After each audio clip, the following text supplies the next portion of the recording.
إن الحمد لله نحمده ونستعينه ونستغفره ونتوب إليه ونعوذ بالله من شرور أنفسنا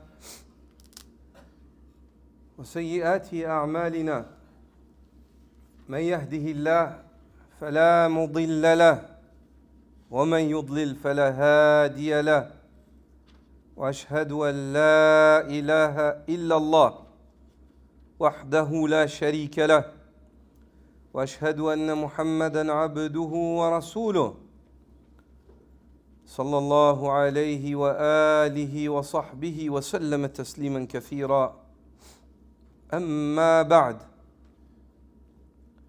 En cette nuit du samedi 25 de Jumada al-Oula 1447 de la Hijra du prophète sallallahu alayhi wa sallam, qui correspond au 13 ou 14 novembre 2025.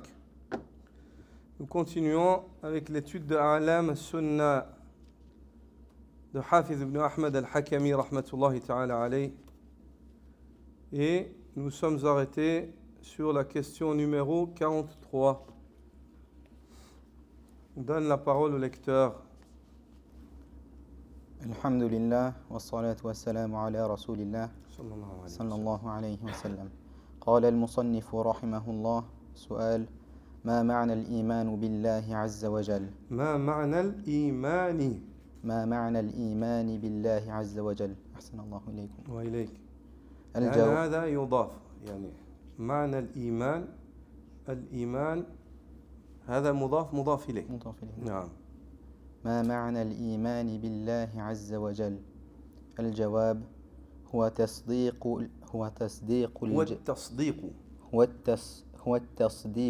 الجازم من صميم القلب بوجود ذاته تعالى. أحسن الله إليكم. وإليك. بوجود ذاته تعالى الذي لم يسبق بضد ولم يعقب به، وهو الأول فليس قبله شيء، والآخر فليس بعده شيء، والظاهر فليس فوقه شيء، والباطن فليس دونه شيء، حي قيوم. فليس دونه شيء، هذه في نسختك هكذا؟ نعم. فليس دونه شيء، حي قيوم، أحد صمد، لم يلد ولم يولد ولم يكن له كفوا أحد، وتوحيده بإلهيته وربوبيته وأسمائه وصفاته. قال المصنف. En français, hein? L'auteur a dit. L'auteur a dit, question numéro 43, que signifie la foi en Allah? Réponse: c'est la ferme conviction du fond du cœur de l'existence de son entité, subhanahu wa ta'ala. Naam. Ici, l'auteur te définit al-iman billah. Dans les points précédents, il t'a défini al-iman, ta'rif al-iman. Et il t'a défini, il t'a donné les adilla de la définition du iman. Il t'a expliqué que l'iman et l'islam, إذا اجتمعا افترقا وإن افترقا اجتمعا. Lorsqu'ils se séparent dans l'évocation, chacun est évoqué de manière isolée, chacun englobe l'autre. Et lorsqu'ils sont évoqués ensemble, chacun a un sens précis. Et tu as expliqué que, on a compris dans le cours de la fois passée, que le mot iman, il englobe tout le din. Kullu din iman. C'est pour ça que le prophète sallallahu alayhi wa sallam, lorsqu'il a évoqué l'iman, il a évoqué les shu'ab du iman, le fait même d'enlever quelque chose, imatatul adha ani tariq. Hada min al-iman, wa iman. On a évoqué la dernière fois que le tabassum, le fait de sourire au visage de ton frère, ibtiran li wajhillah, iman. Iradatul khayr lil ghayr wa ala ru'usihim li ikhwanik min al-iman. Le fait de vouloir le bien pour autrui, à la tête de autrui, tes frères ont la foi, ça fait partie du iman. ينتقل رحمة الله تعالى عليه الآن إلى التفصيل. يفصل في أركان الإيمان وأول هذه الأركان الإيمان بالله. Et maintenant, l'auteur entreprend le développement sur l'explication de la foi et de ses piliers. Et le premier de ces piliers, la foi en Allah Azza wa Jal. Il dit ici هو التصديق الجازم.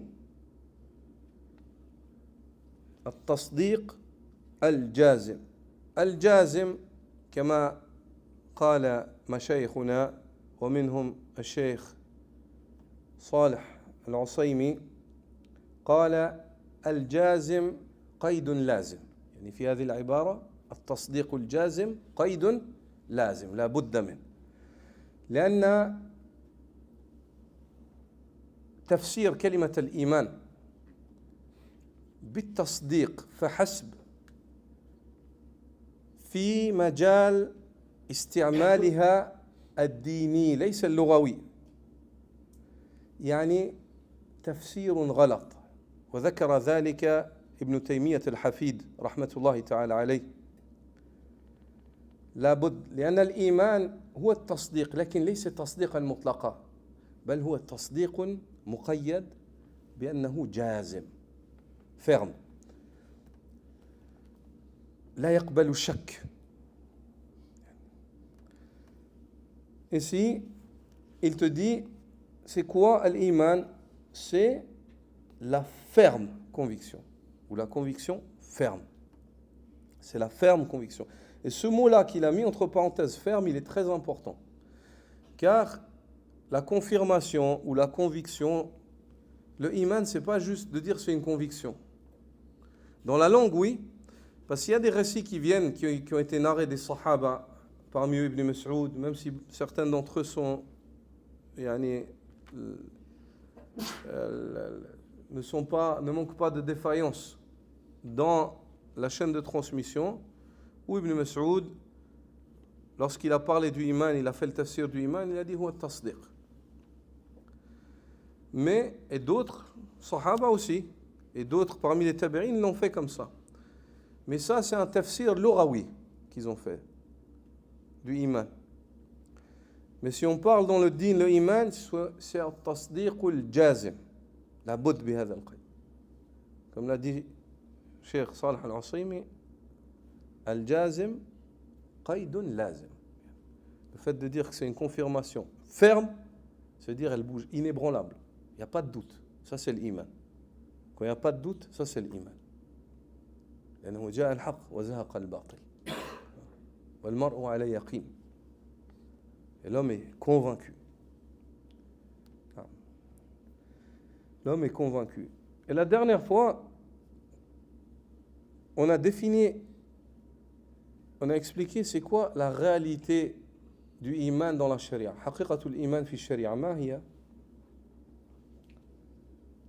هو التصديق الجازم بالله باطنا وظاهرا تعبدا له بشريعة محمد صلى الله عليه وسلم على مقام المشاهدة أو المراقبة. هذا هو الإيمان. حقيقة الإيمان الشرعية هو التصديق الجازم بالله باطنا وظاهرا تعبدا له بشريعة محمد صلى الله عليه وسلم أو بالشرع الذي المنزل على محمد صلى الله عليه وسلم على مقام المشاهدة، يعني كأنك تراه، أو المراقبة، يعني أن تتذكر أنه يراك. هذه حقيقة الإيمان الشرعية، لا يحفظوها.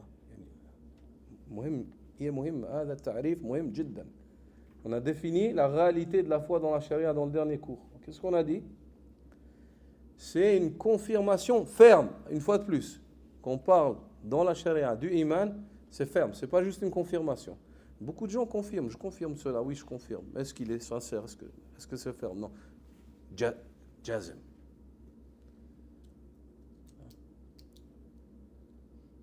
قل ربي الله وإن قتلت أو حرقت.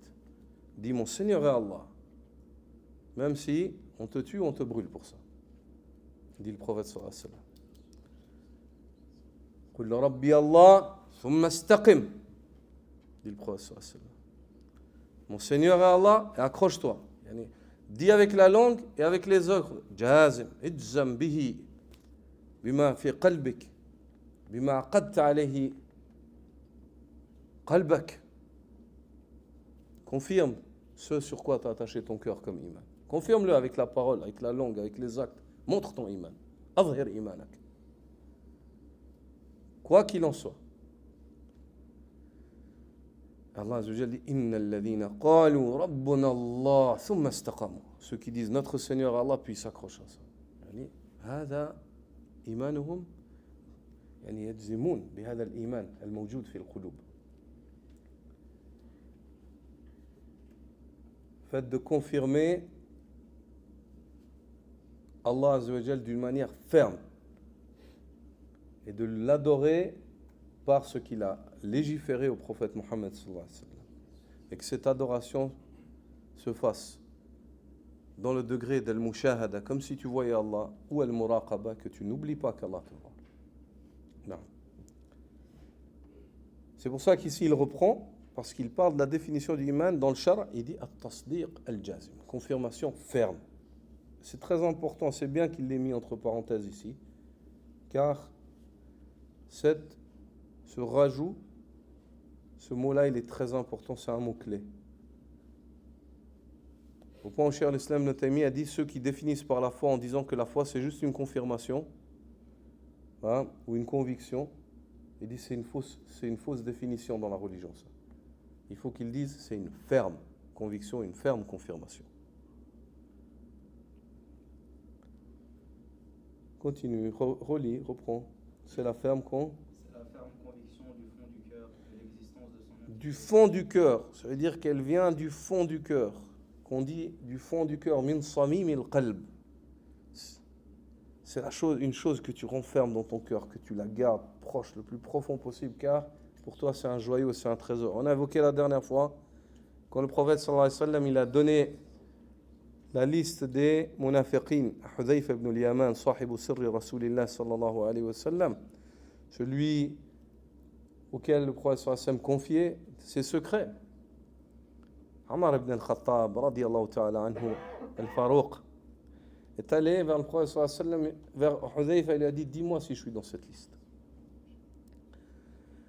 Il a dit ça, comme on a vu la dernière fois, pas parce qu'il se voyait hypocrite ou parce qu'il doutait s'il n'a pas l'iman.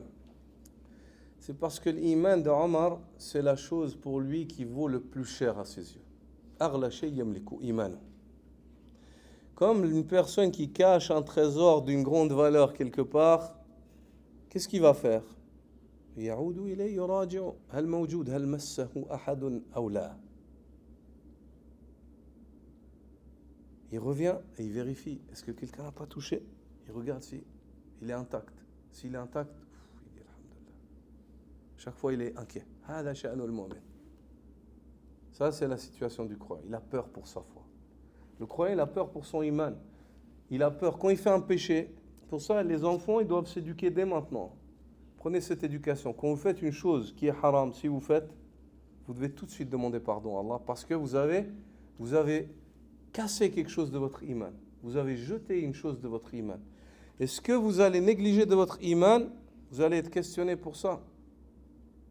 On a vu dans le cours précédent que innama Allah Azza wa Jalla khalaqana linuhaqqiqa al-iman. Allah nous a créés pour qu'on réalise ce iman. Wa huwa mashrou'. C'est un projet. Et le iman, il a combien de réalisations?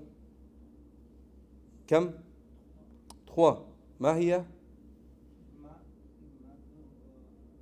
La base de la foi, aslu l'iman, wa kamaluhu al-wajib, wa kamaluhu al-mustahab. La base de la foi, in uzila aslu l'iman, fama yabqa illa al-kufr wa al-dhulumat. La base de la foi, si tu l'enlèves, l'homme il est mécréant. Et il y a une complétude obligatoire, il est obligatoire à l'homme de venir avec ça yawm al-qiyamah. Il n'a pas de droit devant Allah de venir sans ça. S'il vient sans ça, إن شاء عذب وإن شاء عفى عنه ولكن المرء أخذ أسباب العذاب والتعذيب ولم يرحم نفسه. Si Allah veut lui châtier, il le châtie. Si Allah veut lui pardonner, il pardonne. Mais l'homme, il a pris la cause pour être châtié à la base. Parce qu'il n'a pas complété la partie obligatoire du iman qu'Allah attend de lui. Et kamaluhu al-mustahab, une complétude surérogatoire. هذا إن جاء به فدرجته أعلى ممن تركه. Celui qui vient avec ça, son degré, il est plus haut que celui qui l'a négligé. Mais s'il ne l'a pas fait, la tathriba alayh. Aucune charge ne sera tenue contre lui. Allah Azza wa Jalla dit ثم أورثنا الكتاب الذين اصطفينا من عبادنا فمنهم ظالم لنفسه ومنهم مقتصد ومنهم سابق بالخيرات بإذن الله. Puis on a donné en héritage le livre à ceux qu'on a élus parmi nos serviteurs. Il y en a parmi eux qui sont injustes envers eux-mêmes. Il y en a parmi eux qui sont sur une religion médiane. Et il y en a parmi eux qui concourent aux bonnes œuvres par la permission d'Allah. Et ça, c'est certainement la grande faveur. هذه الآية, ce verset-là, il est venu faire le taqsim de ceux à qui Allah a donné le livre en héritage, al-mu'minun, al-muslimoun. L'injuste envers lui-même, c'est celui qui a fait des péchés, a délaissé des obligations. Zalama nafsa. Allah Azza wa Jal, لا تضره معاصي بني آدم ولا الجن. Allah Azza wa Jal, dans le hadith al-Qudsi, il dit لو أن إنسكم وجن جنكم وإنسكم أولكم وآخركم إنسكم وجنكم في صعيد واحد اجتمعوا في صعيد واحد. Ils se rassemblent tous et ils sont tout aussi pervers que le plus pervers d'entre vous.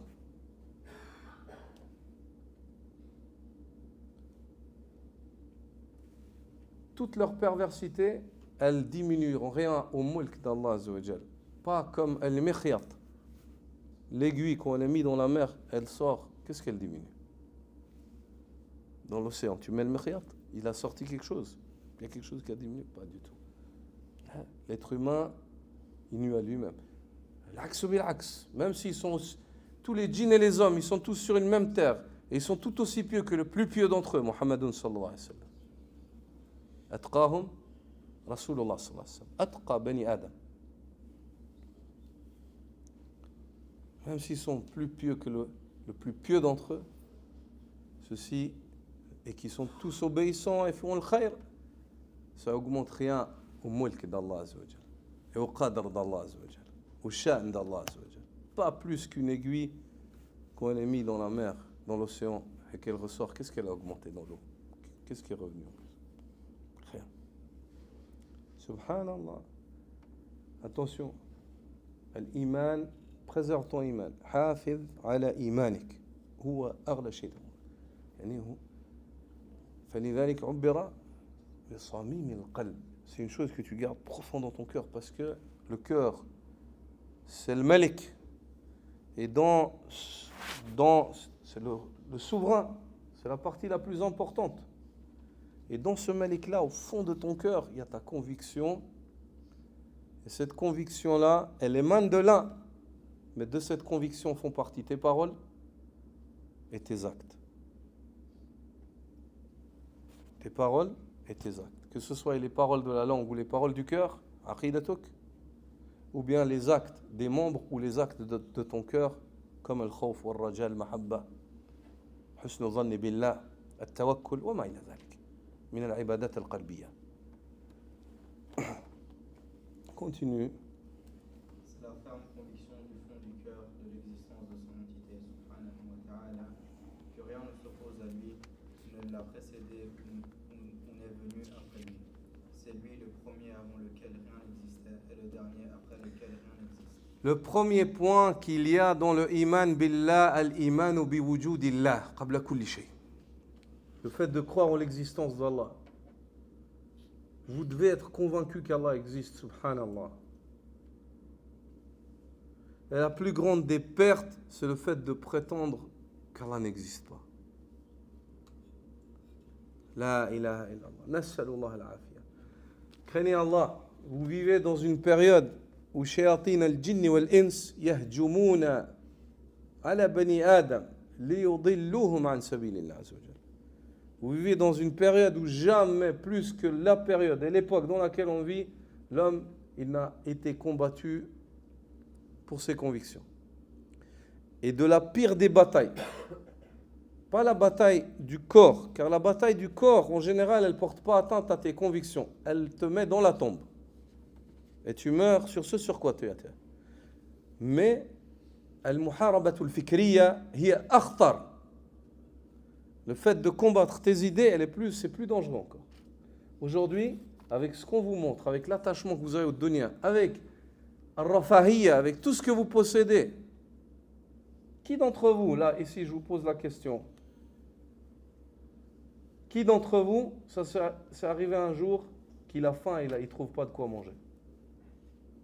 Ici, là, les gens en Europe, ici. Vous débordez de faveur d'Allah. Tout ce que vous possédez, toutes ces choses-là, Allah va vous questionner. Votre prophète Mohammed sallallahu alayhi wa sallam, des fois pendant des lunes, le feu ne s'allumait pas dans la maison du prophète sallallahu alayhi wa sallam. Il n'avait pas de quoi manger. Le prophète sallallahu alayhi wa sallam, il n'avait pas de quoi manger. Et vous avez de quoi vous rassasier, vous habiller, vous vêtir, et tout ça. Et avec ça, vous arrivez à quoi? Vous arrivez encore à vous plaindre.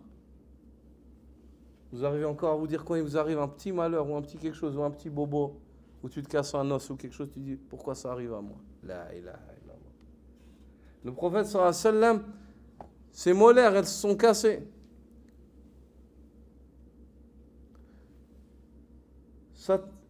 Le casque, il a transpercé sa peau, sallallahu alayhi wa sallam. À la bataille, il a perdu tous ses enfants à part Fatima. Il est né orphelin. Son père, il était fœtus dans le ventre de sa mère, son père il est mort. Sa mère elle est décédée à l'âge de 6 ans. La ilaha illallah. Abu Bakr as-Siddiq, un jour est sorti, il avait tellement faim, il est sorti marcher, pour oublier la faim. Omar ibn al-Khattab, pareil. Ils se sont vus, ما الذي أخرجك الجوع وأنت ما الذي أخرجك الذي أخرجك. Qu'est-ce qui t'a sorti? La faim. Qu'est-ce qui a la faim? Ils ont vu qui, le prophète sallallahu alayhi wa sallam? Il leur a demandé qu'est-ce qui vous a fait sortir en train de tourner comme ça? La faim. Et toi, ya Rasulallah? La faim. La faim, al-jour. Subhanallah. Jusqu'à ce que Abu Ayyub al-Ansari les invite et qu'il les honore, il leur prépare à manger. Subhanallah, il leur donne à manger. L'eau, le prophète sallallahu alayhi wa sallam, l'eau, il a dit aux compagnons, il leur a dit, vous allez être questionnés. Il a rappelé ça aux sahaba alors qu'ils avaient faim, ils n'avaient pas de quoi manger. De l'eau et des dattes. Il a dit à Rasulallah, de l'eau et du pain sec. Quelle est la faveur sur laquelle il a dit, c'est ça. Cette faveur, ce que tu as devant les yeux, cette eau et ce pain sec. Toi, tu as quoi dans ton frigo? Toi, tu as quoi? Toi, tu as quoi? Vous avez quoi? Qu'est-ce qu'on a à manger? Vous devez avoir honte devant Allah subhanahu wa ta'ala. Wallahi, repentez-vous à Allah. Raji'u anfusakum. Ana uraji' nafsi. Alayya an uraji' nafsi. Je dois me remettre en question. Remettez-vous en question. Je parle à nos enfants. Vous êtes des enfants, mais vous comprenez très bien ce que je dis. C'est sérieux. C'est très sérieux. Craignez Allah azza wa jalla. Préservez votre iman. Préservez-vous des idées. Le dunya, plus l'homme il est attaché au dunya, le dunya il est plus dangereux que le shaitan. الدنيا أخطر على بني آدم من الشيطان من العدو من إبليس. Tous les djinns du monde, les shayatines, avec Iblis, ils ne sont pas plus dangereux que le dunya pour l'homme. Parce que s'il n'y a pas le dunya, le shaitan en général, il n'a pas de madkhal, il n'a pas de manfad. C'est pour ça qu'Allah Azza wa Jal, dans Surat Luqman, حذرك من الدنيا قبل أن يحذرك من الشيطان فلا تغرنكم الحياة الدنيا ولا يغرنكم بالله الغرور. Ne vous laissez pas tromper par la vie d'ici-bas et que le trompeur, ensuite, ne vous trompe pas au sujet d'Allah. وأول تحذير هو أخطر تحذير صح؟ أول شيء تحذر الإنسان عنه فهو أخطر له. La première chose que tu avertis une personne face à cette chose-là, c'est ce qui est plus dangereux ou pas? Si moi je te dis maintenant, je vois ici, toi tu es en train de marcher, il y a un trou juste devant toi. Et après le trou, il y a quelques épines, elles vont rentrer dans le pied, tu peux les sortir. Je vais te dire quoi? Je vais te dire fais attention aux épines ou attention le trou, tu vas tomber dans un gouffre de je ne sais pas combien de mètres. Je vais t'avertir contre le trou d'abord. هذا هو. فلا تغرنكم الحياة الدنيا. Et le prophète sallallahu alayhi wa sallam a dit نجا أول هذه الأمة باليقين والزهد. Le début de cette communauté a vu sa réussite par la conviction, l'ilm, والزهد, et l'ascétisme, le fait de ne pas être attaché au dunya. والزهد, certaines personnes ils comprennent le zuhd, ils disent il ne faut plus toucher le dunya. من قال لك هذا ولا تنسى نصيبك من الدنيا. N'oublie pas ta part ici-bas. Personne ne t'a dit ça. Comme l'a dit Ibrahim ibn Adham, il a dit الزهد أن تجعل الدنيا في يدك لا في قلبك. Le zuhd c'est quoi? C'est que tu mettes le dunya dans ta main et non dans ton cœur. Les gens, par rapport à ce dunya et par rapport à leur activité, leur haraka dans le dunya, ils sont au nombre de 4. أقسامهم 4. Le premier, من لا يتحرك البطال وهو أبغض الخلق.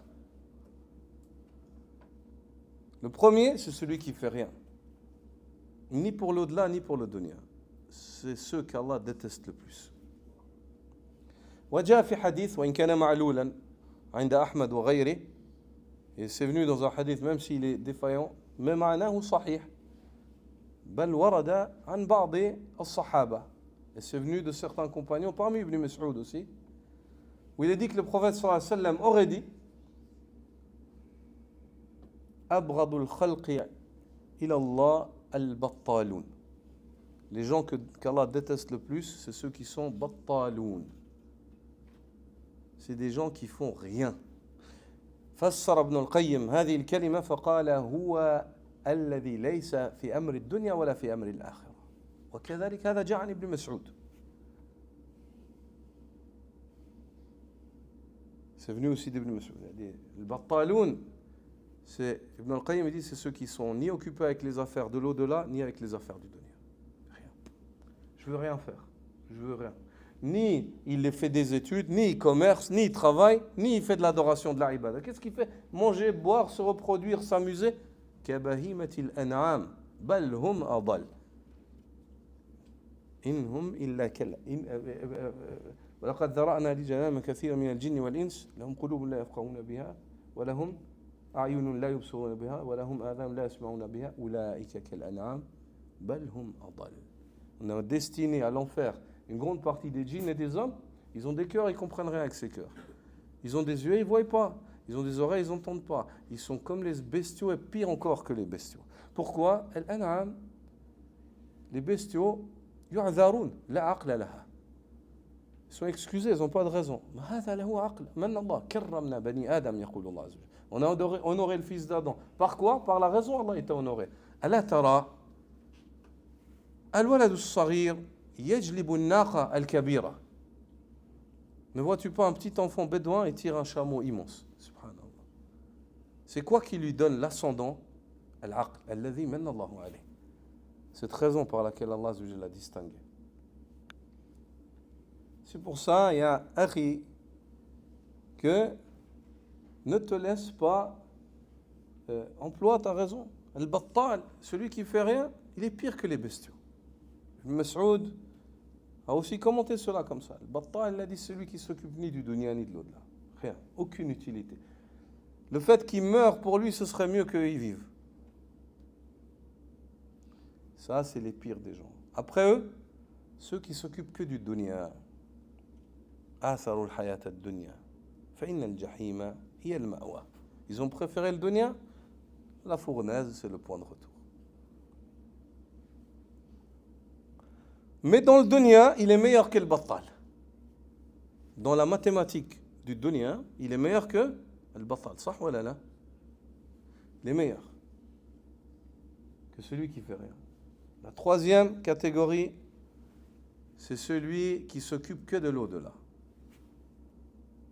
Et il néglige نصيبه من الدنيا. فتفوته منافع. والنبي صلى الله عليه وسلم قال احرص على ما ينفعك والما هذا الذي للتعميم كل شيء ينفعك احرص عليه ولكن المقدم هو الدين فلا تبيع دينك من أجل الدنيا فانية. La troisième catégorie, c'est celui qui s'occupe du din, il néglige le dunya. Et celui-là, c'est faux aussi. Car Allah dit, n'oublie pas ta part ici-bas. Et le prophète sallam, il dit, accroche-toi à ce qui t'est utile. Ce qui t'est utile, toute chose qui t'est utile dans le contexte, le lieu où tu vis, l'endroit où tu vis, qui t'est utile. Une chose utile, c'est en premier lieu une utilité religieuse ou une chose qui ne nuit pas à ta religion, elle est utile pour ton dunya. Mais jamais tu fais passer le dunya au-dessus du din. Mais il ne faut pas négliger. Omar ibn al-Khattab a vu des gens dans la mosquée hors des temps de prière. Il a dit, qu'est-ce que fait? On est des ubbad. Et comment vous vivez? Ils avaient des familles qui les soutenaient. Il a dit, sors d'ici, que je ne te voie pas hors des temps de prière dans le masjid. Va travailler. Il a dit, mon frère, c'est mon frère. Moi, je suis un abed. Mon frère, c'est quoi? Il s'occupe de la famille. Tu as une famille. Le frère, il s'occupe. Toi, tu es un abed. Il a dit, la prochaine fois que je te trouve hors des temps de salat, tu vas travailler, ton frère, il est meilleur que toi. Et la quatrième catégorie, c'est la meilleure, c'est ceux qui prennent hasanat ad-dunya wal akhirah. Prennent hasanat ad-dunya. Abdurrahman ibn Auf, tajir ya rajul. C'est lui qui s'occupait de ummahatul mu'minin après la mort du professeur. C'est lui qui dépensait. S'il n'était pas occupé du dunya, comment il aurait fait ça? Fadla min Allah awwalan. Walakin Allah ja'ala li hadhihi al-umur asbaba. C'est une faveur d'Allah en premier lieu. Mais Allah, il a établi des causes pour arriver à ça. Quand il est arrivé à Médine, le professeur il a établi des liens fraternels entre les émigrés et les résidents. Al-Ansar. Il a établi un frère pour Abdurrahman ibn Auf qui était muhajir. Et le muhajir, il a dit, regarde, j'ai 2 maisons, je t'en laisse une. J'ai 2 femmes, j'en divorce une, tu la maries. Si c'était la plupart des personnes viles et faibles dans leur rujula, il leur a dit, ok, barakallahu fik akhi. شكرا ما يستحي ما يخجل عبد الرحمن بن عوف a dit là mais montre-moi le souk دلني على السوق montre-moi le marché où il est لا إله إلا الله هذا الرجال يا أخي الرجال ça c'est les hommes les combattants pas de problème on est venu on a tout quitté on n'a plus rien mais Allah Allahu Akbar يأتينا الله من فضله Allah nous accordera de ses faveurs alhamdulillah. Al-insan, son rizq, il est attaché à son cou pour autant qu'il est vivant. Awwal shay'in kutiba lahu rizquh. Ba'da al-ajal. C'est la première chose qu'Allah a inscrit. Quand ton ajal il se termine, ton rizq il se termine. Pourquoi tu as peur? Tawakkal ala al-hayy alladhi la yamut. Attache ton cœur à Allah, le vivant, qui ne meurt jamais. Ibn Aouf, il a dit, radiyallahu anhu, dullani ala souq, montre-moi le marché au lieu de me donner ta maison et ta femme. C'est pour ça que des fois, mon frère, aider certaines personnes, comme le font les gens, c'est pas une aide, c'est une fausse aide. Des fois, aider certaines personnes, ou même nos enfants, comme nous on le fait, des fois, c'est les rendre handicapés. Il faut les laisser, les pousser à se débrouiller, à leur enseigner comment ils trouvent. le chemin. Et pas leur donner le chemin. Il faut leur donner l'itinéraire pour que lui, il marche. Il faut le pousser. Idfa'hu. Ta'allam. Il va avoir des épines, il va avoir mal, il va tomber, il va se lever, mais il va apprendre. Yaktasibu khibratan wa hikmatan. Il va avoir de l'expérience et de la sagesse, Inch'Allah. Abdurrahman ibn Auf, il a réalisé ça. Hasanat ad-dunya wal akhirah. Le prophète sallallahu alayhi wa sallam, qu'est-ce qu'il a dit? Le prophète sallallahu alayhi wa sallam, ces hommes-là qui étaient des adorateurs, des ascètes, un est venu, il a dit Amma ana fa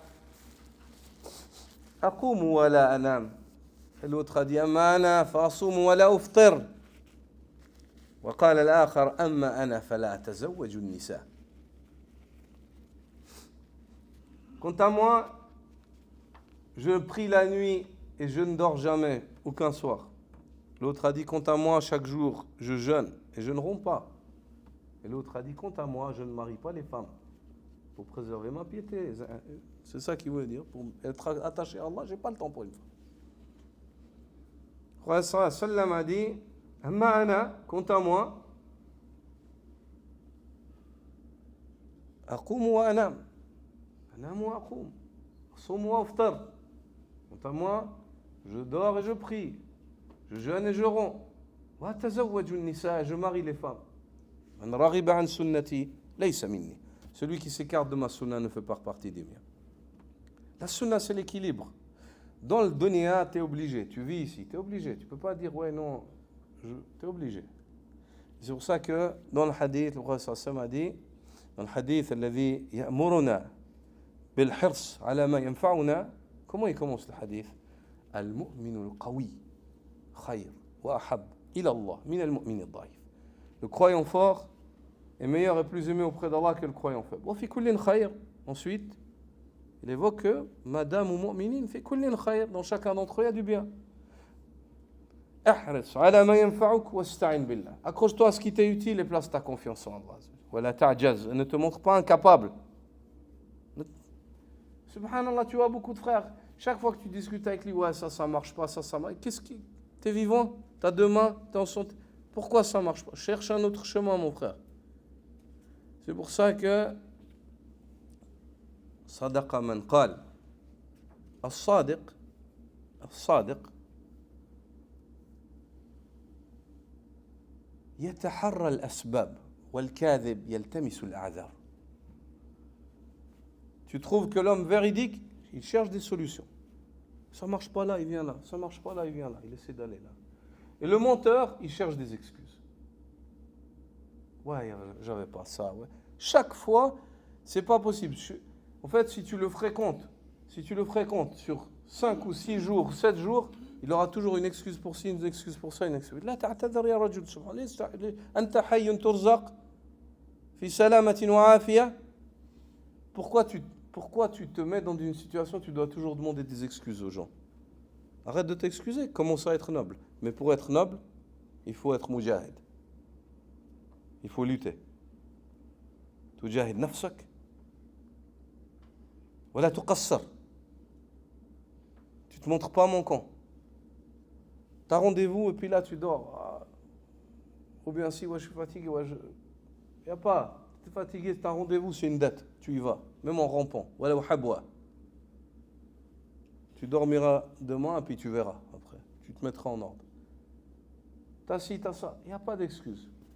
حقق. انجز. أوفي. كن صادق. Réalise. Tiens tes promesses. Sois véridique. نعم. هذا هو حال المؤمنين. Ça c'est la situation des croyants. Donc, l'ikhwa, aujourd'hui, on vit dans des périodes de doute où les gens doutent. Doute, le shaitan il vient, il te fait douter de ci, il te fait douter de ça. C'est pour ça que le premier point, c'est la conviction en l'existence d'Allah. L'imanu bi wujudillahi ta'ala. La conviction en l'existence d'Allah subhanahu wa ta'ala. الإيمان بوجود الله أمر ضروري وله أركان أو سبل للوصول إليه. La foi en l'existence d'Allah, c'est une nécessité absolue. Et elle a des fondations sur lesquelles elle s'exprime, ou par le biais desquelles elle se présente. La première, c'est la fitra, la nature.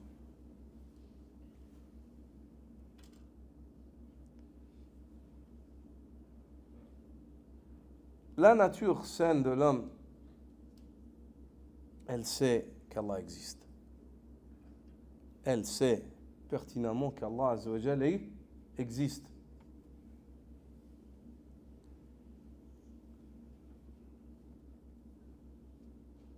Allah subhanahu wa ta'ala dit et tourne ton visage vers la religion monothéiste. وَأَقِمْ وَجْهَكَ لِلدِّينِ حَنِيفًا فِطْرَةَ اللَّهِ. Voici la nature saine sur laquelle Allah التي فطر الناس عليها, sur laquelle Allah a créé les hommes. Le monothéisme. الإيمان بأن هناك رب إله موجود ينبغي أن يعبد خالق لهذه الأشياء. إن احتجت أحدا فهو الذي تحتاج إليه مطلقا. La nature de l'homme, elle sait qu'elle a un créateur qui l'a créé, qui possède toutes choses, qui crée ces choses-là. S'il a besoin, il demande à lui.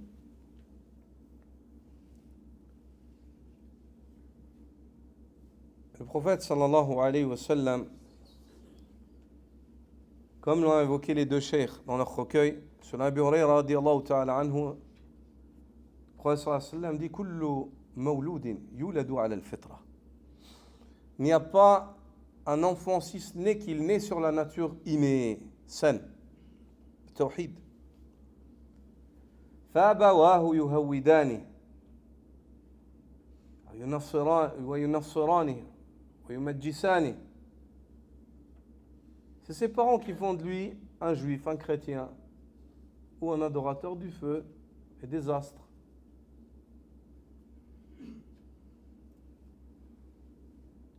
Et remarque, dans le hadith, il n'a pas dit وَيُسَلِّمَانِ. Ils font de lui un musulman. لأنه يولد عليه الفطرة. Car il naît sur l'islam. Il naît sur le tawhid. Et puis il dit, sallallahu alayhi wa sallam, كما تنتج البهيمة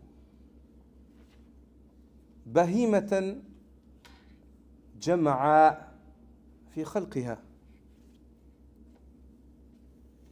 Tout comme la bête fait naître une bête complète, avec les oreilles, avec normal, elle n'est pas mutilée. فهل ترون فيها جدعا. Vous voyez une quelconque mutilation à ces bêtes qui naissent, sauf celle que vous leur faites. Dans une riwaya, il dit sauf celle que vous mutilez vous-même. C'est vous qui altérez ça. Tout comme les autres, ils altèrent la création d'Allah. Abu Hurayra, quand il a narré ce hadith-là au tabi'in, il a dit اقرأوا إن شئتم قول الله تعالى فطرة الله التي فطر الناس عليها لا تبديل لخلق الله. Il a dit lisez si vous voulez la parole d'Allah Azza wa Jalla lorsqu'il dit c'est la nature saine sur laquelle il a créé les hommes, il n'y a pas d'altération à la création d'Allah. Allah ne crée pas à la base au départ un mushrik, un kafir, un munafiq. Les hommes ils naissent tous hunafa. C'est pour ça que c'est venu dans notre hadith khalaqtu ibadi hunafa kullahum. J'ai créé tous mes serviteurs hunafa, monothéistes. فأتتهم الشياطين فاجتالتهم عن ديني. Les démons sont venus à eux et ils les ont éloignés de ma religion. فحرمت عليهم ما أحللت لهم. Et ils leur ont rendu illicites des choses que je leur ai rendues permises.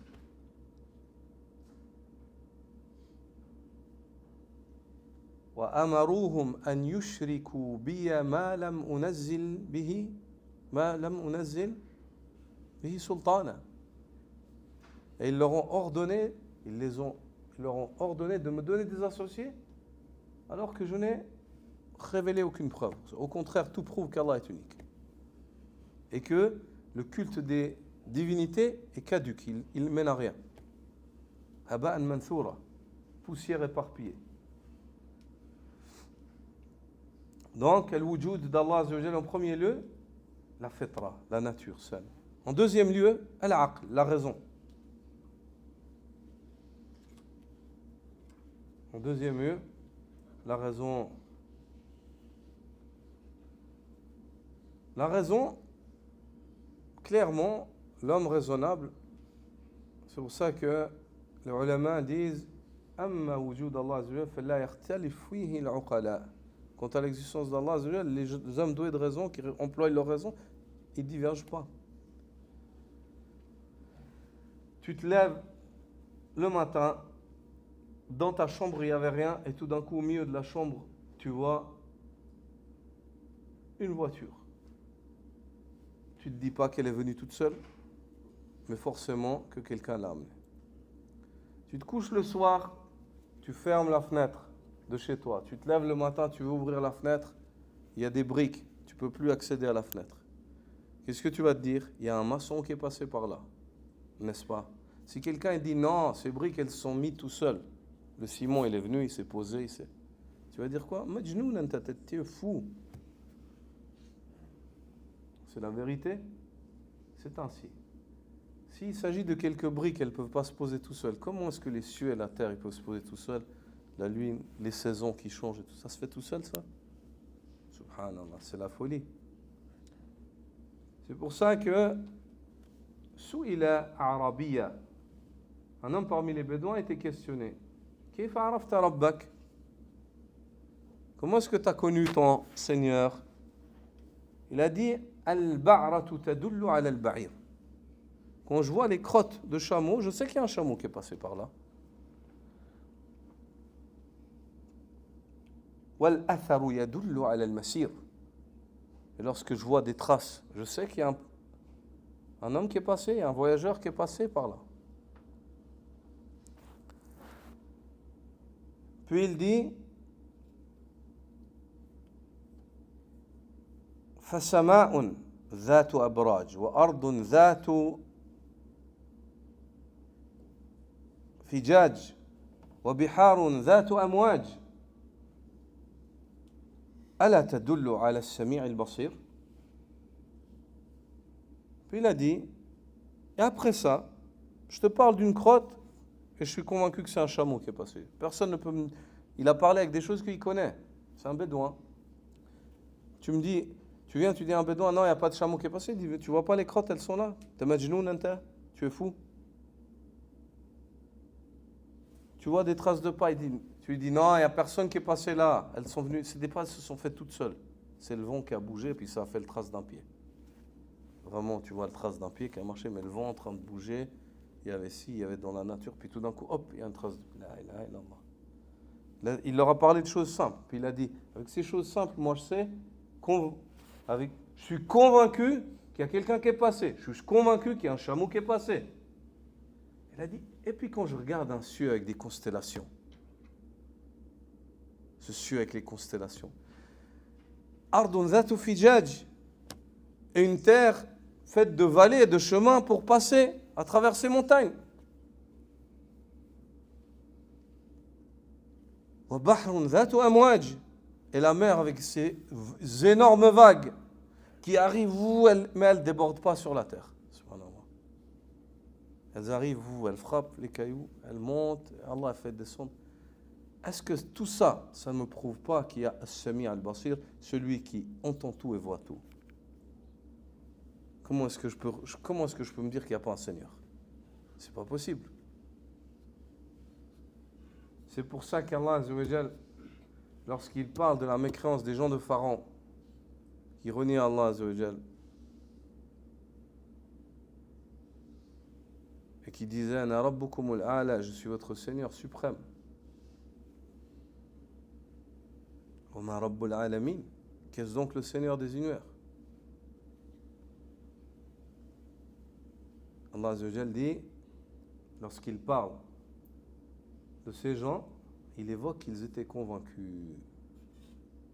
Malgré le fait qu'ils s'obstinaient de refuser par kibr et par la langue, mais au fond d'eux, ils savaient.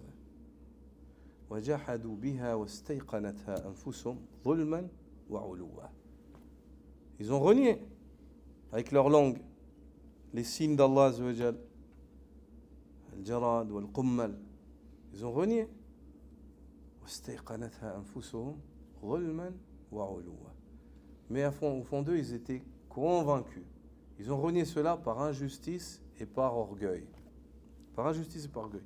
Je veux dire, il renie avec la langue, mais dans le cœur, il sait, subhanallah, il sait qu'il y a un créateur, il sait que ces signes, c'est des signes d'Allah.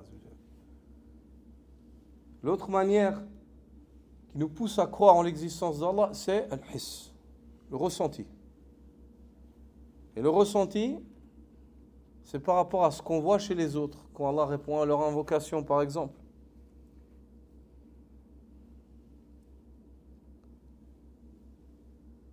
Ce dont on est témoin, ou alors sur nous-mêmes, nos doigts.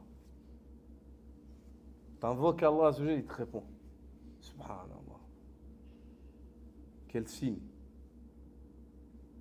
Le bédouin est rentré dans la mosquée, le prophète sallam était sur le mimbar, il lui a dit, invoque Allah pour qu'il fasse descendre la pluie, les terres sont perdues, les bêtes, les bestiaux vont mourir.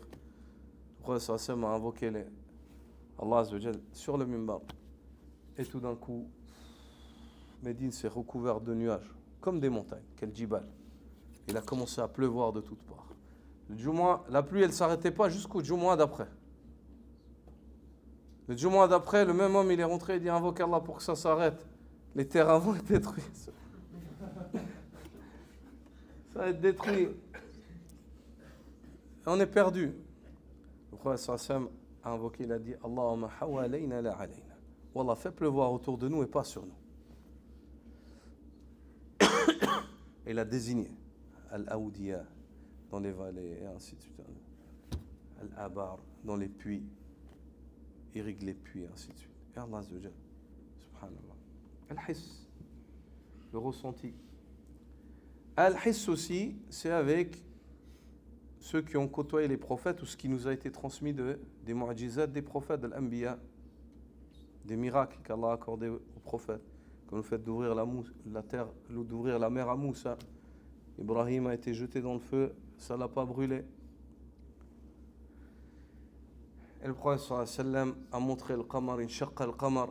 Il a montré la lune, elle s'est séparée. Et la plus grande des mu'ajizat, al-Qur'an, alladhi bayna aydina, ila an yurfa. Nas'alullah azza wa jalla an yaj'alana min ahli. Et le Coran qui est parmi nous, c'est la plus grande mu'ajizat qu'on possède. Le plus grand miracle, c'est le Coran. Plus les gens posent leur regard sur le Coran, plus ils voient que ce n'est pas humain.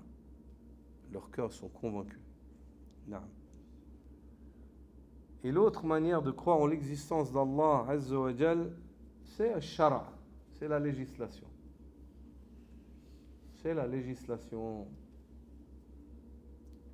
La législation, le shara, le Coran ou le Sunna, يدلك على وجود الله سبحانه وتعالى. Tu prouves l'existence d'Allah Azza wa Jal. Quant à l'argumentation par raison, même Allah Azza wa Jal l'a employé par rapport à l'existence d'Allah. Comme dans Surat At-Tur. Am khuliqu min ghayri shay, am humul khaliqun. En proposant deux situations qui sont impossibles. Serait-il créé de rien ou est-ce que c'est eux les créateurs? Am khalaqu as-samawati wal ard, bal la yuqinun. Ont-ils créé les cieux et la terre? Mais non, ils ne sont pas convaincus, ils savent que ce n'est pas comme ça. Am indahum khaza'inu rabbika am humul musaytirun. Est-ce qu'ils possèdent les trésors de ton Seigneur ou bien c'est eux qui dominent, c'est-à-dire ils font ce qu'ils veulent, ils distribuent à qui ils veulent ce qu'ils veulent. Jubayr ibn Mut'im Sahabi ou le Jalil, radiyallahu ta'ala anhu, il a entendu le prophète sallallahu alayhi wa sallam lire ces ayats, lire Surat al-Tur, et quand il arrive à ces ayats, il dit Kada qalbi an yatir. Il dit j'ai entendu ça, mon cœur il allait s'envoler, il allait quitter ma cage thoracique tellement il s'est élargi, du iman. Il dit Wa dhalika awwal ma waqara al-iman qalbi. Et ça c'est le premier instant où la foi elle a percuté mon cœur. أم خلقوا من غير شيء أم هم الخالقون أم خلقوا السماوات والأرض بل لا يوقنون أم عندهم خزائن ربك أم هم المسيطرون سبحان الله. Le iman il a pénétré son cœur, il a dit j'avais l'impression que mon cœur il allait quitter ma cage thoracique tellement il s'est élargi avec le iman. انشرح صدره انشرح صدره رضي الله تعالى عنه. Donc voilà, l'existence d'Allah, comment est-ce qu'on y croit? 1. Par la fitra, la nature saine, innée. Deuxièmement, par la raison. Troisièmement, le ressenti. Quatrièmement, la religion. Très bien. Continue. C'est la ferme conviction du fond du cœur de l'existence de son entité, subhanahu wa ta'ala. Donc la première fondation dans l'imanu billah, l'imanu bi wujudihi. La première fondation dans la foi en Allah, c'est d'être fermement convaincu qu'Allah existe, n'est-ce pas? N'est-ce pas? C'est vrai ou pas? Être convaincu qu'Allah existe, convaincu. Oui? Continue. Que rien ne s'oppose à lui, ne l'a précédé ou n'est venu après lui. Et ici, il te détaille sur comment est-ce qu'elle est l'existence d'Allah. Ça, c'est une question intéressante. Comment est-ce qu'il t'explique l'existence, le wujud d'Allah? Le wujud d'Allah, huwa wujud kan Allah wa lam yakun qablahu shay. Allah était, et avant lui, il n'y avait rien. هو الأول. وفسر النبي صلى الله عليه وسلم هذه الأسامي الأربعة الأول والآخر الظاهر والباطن التي في أول سورة الحديد فسرها رسول الله صلى الله عليه وسلم. Ces quatre noms qu'il va évoquer d'Allah Azza wa Jal, c'est ces quatre noms qui t'expliquent l'existence d'Allah, comment elle est. Pas le comment, la réalité, parce que tu ne pourras jamais comprendre, mais elle t'explique, elle te donne des fondations, des usul dans ton iman bil wujud. Des fondations dans ta foi dans l'existence d'Allah. Et toujours, je vous donne un conseil. Dans tout ce qui traite al-iman bil ghaib, dans l'invisible, qu'est-ce qu'il faut faire? Il faut dire amant wa intahi. Il faut dire j'ai la foi et tu t'arrêtes là. Vous avez compris? Comme c'est venu dans le hadith, le shaitan, il vient à l'un d'entre vous, il te dit qui a créé ça? Tu dis Allah. Puis qui a créé ça? Allah. Qui a créé ça? Allah. Puis il te dit qui a créé Allah. Ça c'est venu dans le hadith du prophète. Si ça t'arrive, sache que tu es un mu'min, premièrement. Si ça t'arrive, hadi dilalat iman. Ça veut dire que tu es un croyant. Parce que le shaitan, qassab, yati, sariq. C'est un voleur. Il ne va pas rentrer, le voleur, il rentre voler dans une maison, il n'y a rien à voler, il n'y a pas de trésor. S'il rentre pour voler, c'est qu'il y a quelque chose. Les sahaba, ils ont dit au prophète sallallahu alayhi wa sallam, il nous arrive des choses dans nos cœurs, de ressentir des choses par Allah. Le fait qu'on soit propulsé depuis les cieux, jeté par terre, éclaté par terre, c'est plus simple pour nous que de ressentir cela. Les sahaba, ils ont dit ça au prophète sallallahu alayhi wa sallam. Le prophète sallallahu alayhi wa sallam, quand il a dit ça, il a souri. Les sahaba, ils sont venus, ils étaient tristes. Le prophète sallallahu alayhi wa sallam, il a souri. Il a dit, vous avez ressenti, awajabtum dhalik? Il a dit, vous avez trouvé ça? Il a dit ça veut dire que la foi, elle a pénétré vos cœurs. Ajib, subhanallah. C'est la foi qui a pénétré les cœurs. Les doutes, ils viennent, mais en fait, comment? Parce que le shaitan, il ne vient pas dans un cœur qui est pourri, dans lequel il n'y a rien. Il vient dans un cœur dans lequel il y a des choses à détruire, parce que lui, son travail, c'est de détruire. Et il explique dans l'autre hadith, le prophète sallallahu alayhi wa sallam, comment il vient. Il vient avec des shubuhat, avec des doutes, des ambiguïtés. Et les shubuhat, avec quoi on les combat? Avec quoi on combat les doutes? Avec le savoir, al-ilm, al-qat'i, al-barahin, al-qat'iyya, avec les arguments clairs. Et c'est quoi? Al-Qur'an et la Sunna. C'est le fait d'avoir foi en cela et de s'arrêter. Comme a dit Ibn Mas'ud, qif haythu waqaf al-qawm. Arrête-toi là où ils se sont arrêtés les premiers musulmans. Toute personne qui a dépassé cette limite, wallah, il s'est égaré. Dalla wa adalla. Il s'est égaré, il a égaré les autres. Il s'est égaré, il a égaré les autres. Le prophète sallam, il dit, le shaitan, il vient d'entre vous, il dit quoi? Qui a créé ça? Tu dis Allah. Qui a créé ça? Allah. Puis il vient, il dit, qui a créé Allah? Si l'un d'entre vous trouve cela, il ressent cela qui disent Amantu billahi wa rusuli. J'ai eu la foi en Allah, en ses messagers. Stop. C'est avec ça que j'espère entrer au paradis. Je ne me pose pas cette question-là. Est-ce que c'est clair? Et maintenant, si tu veux savoir la réponse à cela, Allah Azza wa Jal, c'est l'awwal. Laysa qablahu shay. C'est le premier. Avant lui, il n'y avait rien. C'est l'akhir. Laysa ba'dahu shay. Quand il fera cesser le dunya, tout ce qu'elle contient, et il va changer par la suite al-ard, ghayra al-ard, was-samawat, tout. Il va changer avec une autre terre. Comment elle est, la terre qui va venir après?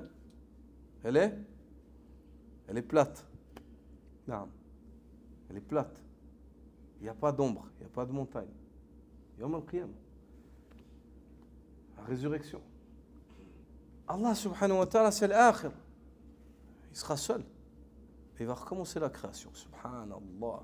Subhanallah il-azim. Allahu akbar. C'est al-zahir. Laysa fawqahu shay. C'est celui qui est le dominant, celui qui est au-dessus. Rien n'est au-dessus d'Allah. C'est al-batin. C'est celui qui est le secret, hein? Le caché ou le secret. Laysa dunahu shay. Il n'y a rien par lui, autre que lui. Aïe, l'ikhwa. Vous avez quelque chose? Je vous vois vous regarder. Hein? Ça veut dire ici, Allah Azza wa Jal, c'est l'apparent, rien n'est au-dessus de lui. Al-batin. Les ulama, ils ont commenté ce mot-là, al-batin. Ils ont dit, parce qu'Allah Azza wa Jal, il est plus proche de l'homme par son ilm et par son savoir et sa qudra que sa veine jugulaire.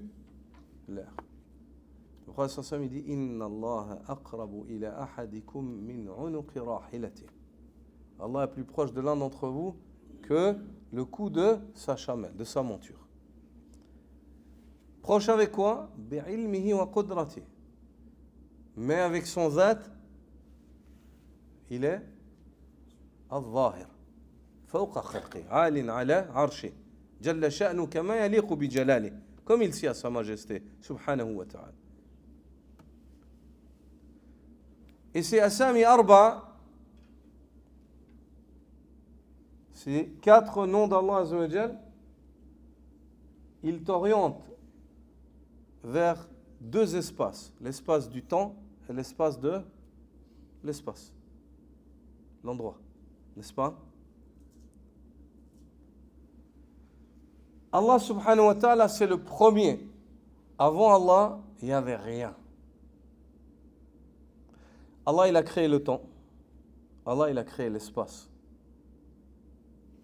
Allah, il a créé le fait que les gens ils connaissent un début ou qu'une chose elle connaisse un début. Tandis qu'Allah Azza wa Jalla, il n'a pas de début et il n'a pas de fin. Ou al-awwal. ليس قبله شيء وهو الآخر ليس بعده شيء. C'est le premier avant qu'il n'y avait rien, c'est le dernier après qu'il y aura rien. N'est-ce pas? Ça c'est important, subhanallah, de revenir toujours à la révélation. Si le shaitan il vient, il dit ça, qui a créé? هو الأول ليس قبله شيء والآخر ليس بعده شيء الظاهر الباطن. Tu reviens au Coran tout de suite. Et quand tu es au Coran, le shaitan il s'en va. قل هو الله أحد الله الصمد لم يلد ولم يولد ولم يكن له كفوا أحد. Il n'a pas de parents, il n'a pas d'enfants, il n'a pas besoin. Ahad, il est seul, unique en ce qui lui revient de droit. Ahadun fi kamal al-wujud, ahadun fi rububiyyati, ahadun fi uluhiyyati, ahadun fi asma'i wa sifati. Il est unique dans une existence parfaite qui n'a pas connu de début et ne connaît pas de fin. Il existe par lui-même, subsiste par lui-même, Jalla sha'nu. Tout le monde a besoin de lui, il a besoin de personne. Lam yalid, wa lam yulad. Il n'a ni engendré, ni été engendré. Wa lam yakun lahu kufuwan ahad. Et rien n'est égal à lui. Rien n'est équivalent, n'est égal à Allah subhanahu wa ta'ala. Pas de compare. Tu ne peux pas comparer Allah. Est-ce que c'est clair? C'est important. Surtout dans l'époque dans laquelle on vit. C'est important de revenir à cela et d'attacher son cœur. La croyance des gens de la sunna, c'est ça, c'est de dire ce que Allah dit et d'être convaincu. Ah. Oui? Celui le premier avant lequel rien n'existait et le dernier après lequel rien n'existe. L'apparent au-dessus duquel rien ne se trouve et le caché en dessous duquel rien n'existe. Il est tout vivant, subsiste par lui-même, unique, seul à être imploré pour ce qui est. Aussi le caché dans le secret ou le caché. Certains parmi Ahlul Ilm, les salafs, ont commenté ce nom-là par deux choses. Le fait qu'Allah Azza wa Jal, il est proche des gens par sa capacité, son savoir. Il sait ce qu'ils ont même dans les cœurs, même ce qu'eux ils oublient, même ce qu'eux ils ne savent pas d'eux, Allah il le sait. Et l'autre, ils ont commenté par c'est le caché, il n'est pas visible. Personne ne peut voir Allah. Même Jibril. Même le prophète sallallahu alayhi wa sallam. هل رأيت ربك يا رسول الله نور أن أرى. As-tu vu ton Seigneur au messager d'Allah débordant de lumière? Comment est-ce que j'aurais pu le voir? Hijabuhu min nur, le voile qui m'empêchait de regarder, il était débordant de lumière. لو كشفه لأحرقت سبحات وجهه ما انتهى إليه بصر. S'il leur a enlevé les éclats, les rayons qui sont dégagés par la lumière du visage d'Allah auraient brûlé toute chose qui le regarde. Non. Il est tout vivant, subsiste par lui-même, unique, seul à être imploré pour ce que nous désirons. Hayyun qayyumun. Il est vivant et subsiste par lui-même. Il n'a besoin de personne. Il n'a pas besoin qu'on lui donne un commencement, qu'on lui donne la subsistance, qu'on l'aide, qu'on l'assiste, qu'on l'accompagne. Pas du tout. Il dit dans le sens de sa parole, il n'a jamais engendré, n'a pas été engendré non plus, et nul n'est égal à lui. C'est également son unicité dans sa divinité, sa seigneurie et ses noms et attributs. Voilà, vous pouvez mettre 1 dans l'existence, quand il parle de l'existence, 1. Ensuite, 2 dans la divinité, 3 dans la seigneurie, 4 dans les noms et les attributs. Vous avez suivi? 1. Lorsqu'il dit, c'est la ferme conviction du fond du cœur de l'existence de son éternité. 1. L'existence de son éternité, vous mettez 1, vous soulignez. Ensuite, 2, vous mettez, c'est également son unicité dans sa divinité. 2, seigneurie. 3, nom et attribut. 4. Donc la foi en Allah, elle implique combien de choses? 4. La foi en l'existence, la foi en la divinité, la foi en la seigneurie et la foi en les noms et les attributs. Vous avez compris? Est-ce que c'est clair? هذا ما يلزم إيمانك ما يلزمك إيمانك بالله أن تؤمن بوجوده وأن تؤمن بربوبيته وأن تؤمن بألوهيته وأن تؤمن بأسمائه وصفاته. Le fait que tu aies foi en son existence, que tu aies foi en sa seigneurie, que tu aies foi en le fait qu'il doit être adoré, et tu aies foi en ses noms et ses attributs, en sa perfection. Est-ce que c'est clair? Non. Et c'est donc le tawhid, l'unicité d'Allah Azza wa Jal, l'unicité d'Allah, elle est de combien de catégories? 3. Non. On a vu que Hafiz ibn Ahmad al-Hakami, souvent, il évoque combien des fois? 2. Al-ma'rifa wal-ithbat wal-qasd wal-talab. Al-ma'rifa wal-ithbat, la connaissance et la confirmation, c'est al-rububiyya wal-asma'i wa-sifat. Al-qasd wal-talab, c'est al-uluhiyya. D'accord? Même Ibn al-Qayyim, dans certains de ses passages, il l'a évoqué comme ça. Là, il n'y a pas de contradiction, c'est complémentaire, explicatif. Mais, al-shaya' wal-asl, للتفصيل والتوضيح. Voilà ce que j'ai trouvé en ligne. Jetons-y un coup d'œil. Non, on ne va pas jeter un coup d'œil, c'est moi qui décide. Ensuite, le fait de classer le tawhid en 3 catégories, c'est une forme plus éclaircissante pour que l'homme perçoive et comprenne bien l'unicité d'Allah, ce qu'elle implique et ce qu'elle comprend. Et le taqsim al-thulathi du tawhid, certaines personnes sont venues rajouter un 4e point. Ils ont dit tawhid al-hakimiyya, l'unicité dans le fait de juger par les lois d'Allah. Et ce taqsim-là,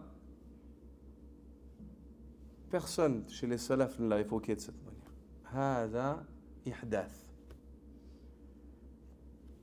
C'est forgé, c'est nouveau. Parce que le fait de juger par les lois d'Allah Azza wa Jal, pour le dirigeant et l'homme d'État, ça rentre dans quelle catégorie de tawhid? Al-uluhiyya, al-ibada. N'est-ce pas? Donc on pourrait dire aussi tawhid al-birru al-walidain, tawhid al-salat. N'est-ce pas? Si on fait comme ça. Toutes les ibadat, elles rentrent dans tawhid al-uluhiyya. Certaines personnes ont fait de cela aslun mustaqil. Par le biais de cela, yukaffiruna kulla man lam yahkum bima anzal Allah. Par la suite, ils classent de mécréants toute personne qui ne juge pas avec ce qu'Allah a révélé comme loi. Il n'y a pas ce asl. Si vous le trouvez dans les livres, vous mettez une croix dessus. Et sache que Tawhid al-Hakimiyya rentre dans quoi? Dans Tawhid al-Uluhiyya. Et le hukm de celui qui délaisse cette ibada, يختلف باختلاف النوايا والعلم. إذا اجتمعت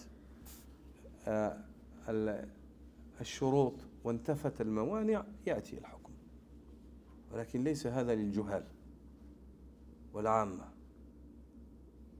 Il rentre dans le tawhid al-uluhiyya, n'est-ce pas? Le tawhid et ces 3 catégories, ça c'est l'asl chez les gens de la sunna. Certaines personnes vont dire, d'où est-ce que vous nous avez sorti ça, le tawhid? On lui pose la question à lui.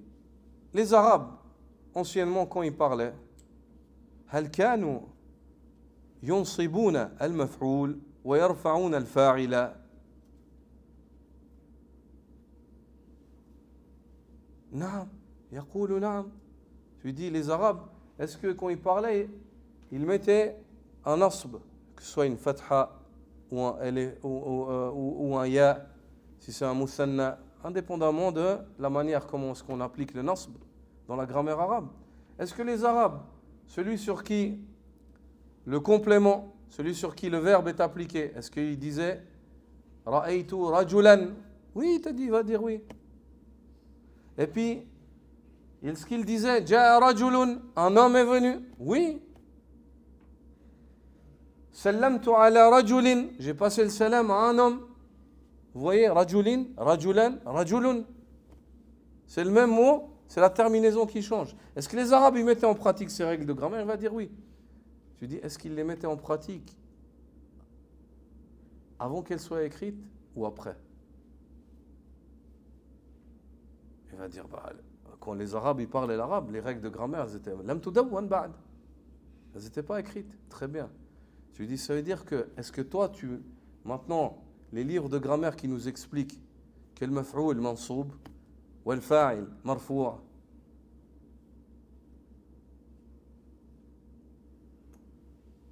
qui nous expliquent que ces terminaisons, elles viennent mettre des règles mathématiques, exprimer une réalité en fait par des règles. Est-ce que tu viens contredire ces règles qui sont venues exprimer cette réalité? Non. C'est la même chose pour le tawhid. Le tawhid, al-uluhiyya, al-rububiyya, al-asma, al-sifat, c'est une réalité qui a été exprimée par la suite par des règles, par ces règles-là. C'est la même chose. Vous avez compris? C'est comme le fait de dire les règles de mathématiques qui sont venues, les mathématiciens ils sont venus avec des règles, une science exacte, n'est-ce pas?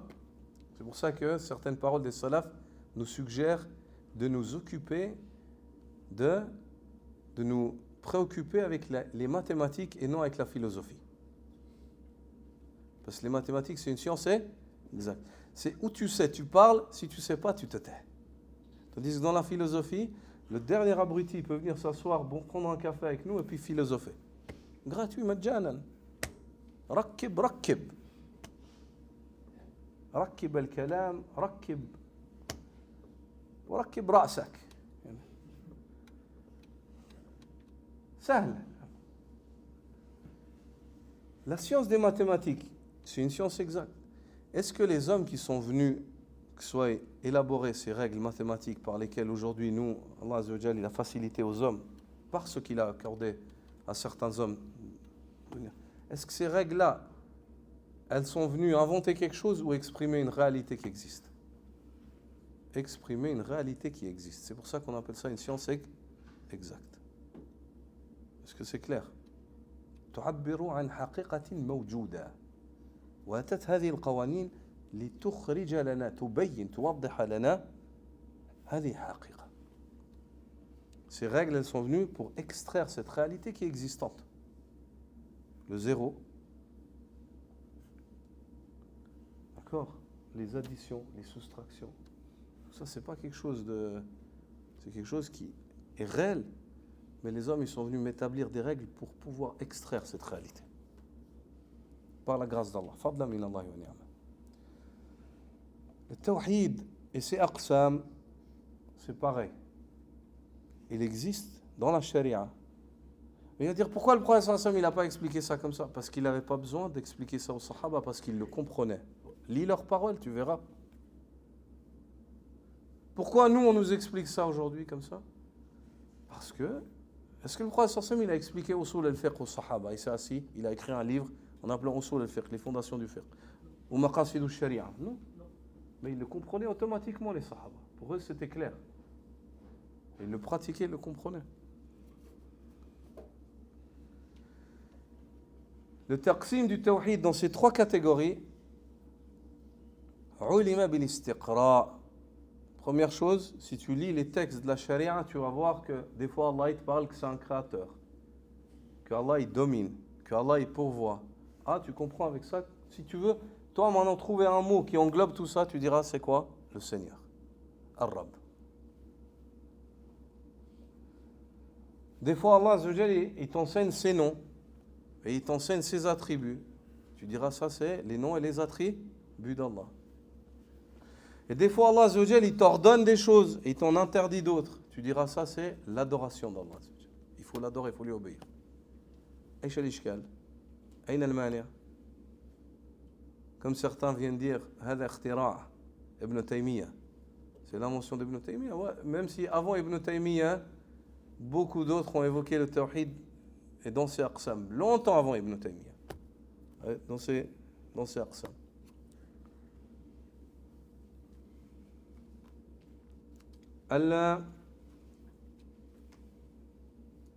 Mohamed al-Amin al-Shanqiti, dans Adwa al-Bayan, dit دل استقراء القرآن العظيم على أن التوحيد ينقسم إلى 3 أقسام.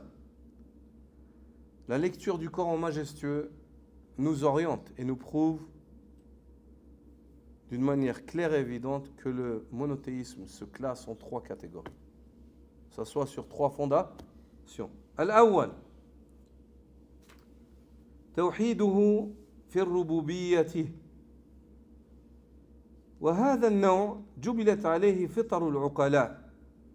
Le premier, l'unicité d'Allah Azza wa Jalla dans sa seigneurie. Et cette catégorie, la nature saine des hommes doués de raison, elle est en accord avec ça.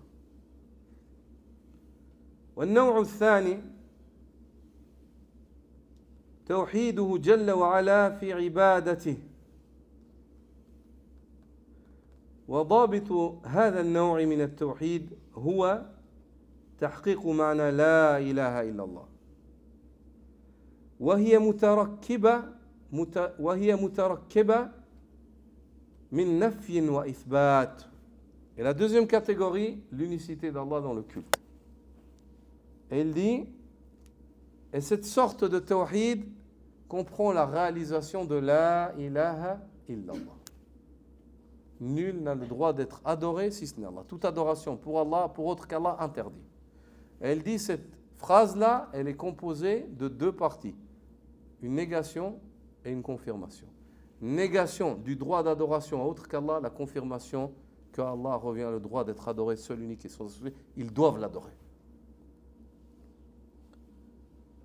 Puis il dit, والثالث توحيده في أسمائه وصفاته. Et la troisième catégorie, l'unicité d'Allah dans ses noms et ses attributs. Ça, c'est la parole de Mohammed Amin al-Shanqiti dans Adwa al-Bayan.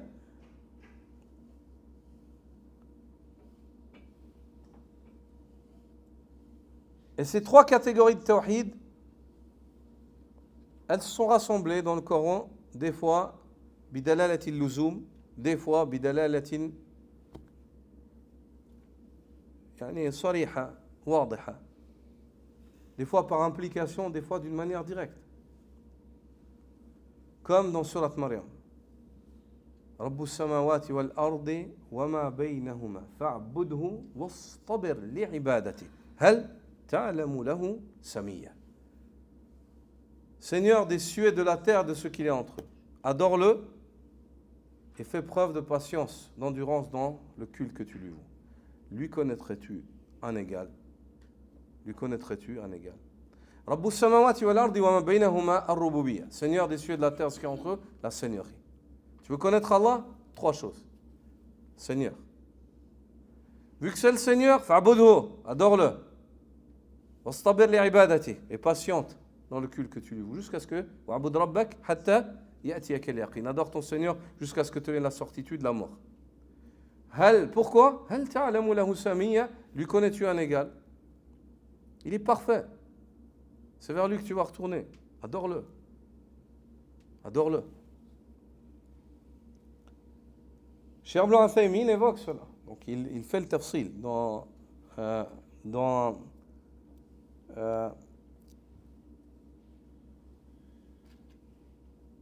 Al-Jawab Al-Sadid fi taqsim al-Tawhid.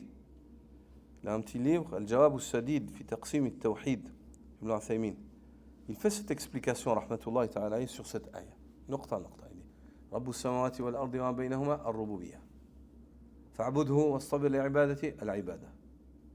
هل تعلم له سميع الأسماء والصفات. 3 catégories du monothéisme. Les 3 catégories du monothéisme. Donc on comprend de cette question-là que ta foi en Allah, elle implique combien de choses? 4. La première, de croire, d'avoir foi en l'existence d'Allah. L'existence d'Allah, elle est comment? Elle est parfaite.